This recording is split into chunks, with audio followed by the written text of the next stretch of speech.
دوستوں آج کی اردو ڈکشنری کے لیے جن 3 الفاظ کا انتخاب کیا ہے وہ ہیں فریفتہ، بلاغت اور باشندہ۔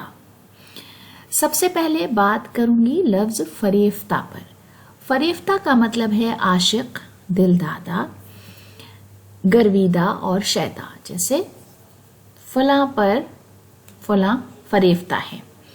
موہت ہونا، موہ میں پھنسنا، Magadh, آسکت، چارمڈ، fascinated, infatuated with, in love with, attract to, seduce اور enamored جیسے الفاظ اس کے لیے استعمال ہوتے ہیں۔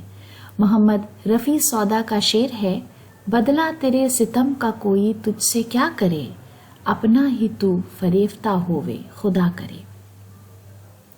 اس کے بعد لفظ بلاغت کا استعمال عام طور پر کلام یا رائٹنگ کے حوالے سے کیا جاتا ہے۔ فصاحت و بلاغت آپ نے ضرور سنا ہوگا۔ کلام فصیح، کلام میں مرتبہ کمال تک پہنچنا، خوش بیانی، فصاحت، ادب، وہ علم جو اعلیٰ درجے کی خوش بیانی کے قواعد پر مبنی ہو، وہ علم جس میں اعلیٰ درجے کی خوش بیانی ہو۔ اچ استر کی بھاشا، سویچار، ساہتک بھاشا میں وارتالاپ، سوچن، گدے یا پد کی چمتکار پوروک شیلی،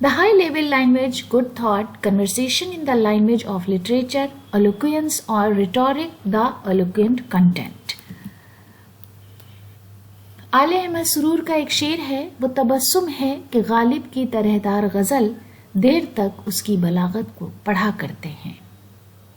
اس کے بعد لفظ باشندہ کا مطلب ہے رہنے والا، مقیم، بسنے والا، ساکن، شہری، نواسی، ناگرک اور واسی، انہیبیٹنٹ، ریزیڈنٹ، ڈویلر اور سٹیزن جیسے الفاظ اس کے لیے استعمال ہوتے ہیں۔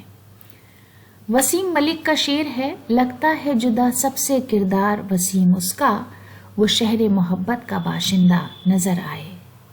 تو دوستو آج کی اردو ڈکشنری کے لیے یہ ہماری چھوٹی سی پیشکش تھی۔ امید ہے کہ ویڈیو آپ کو پسند آیا ہوگا۔ ویڈیو دیکھنے کے لیے بہت بہت شکریہ۔